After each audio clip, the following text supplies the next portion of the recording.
Больше чем на 1 000 000 рублей наворовал чужого имущества 40-летний нигде не работающий житель Казани.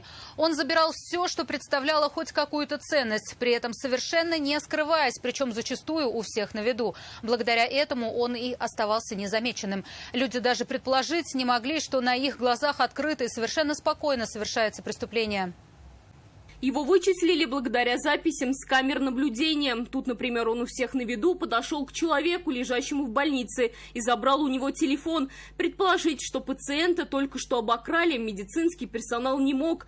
Тут он также спокойно выходит из офиса, прихватив с собой все, что приглянулось. Его манера краж поразила даже многое повидавших оперативников. В течение месяца подобных заявлений в полицию поступило множество. Найдя схожесть в почерке преступлений, просмотрев записи с камер видеонаблюдения и тщательно изучив каждый факт, полицейские пришли к выводу, что ко всем кражам причастен один и тот же человек.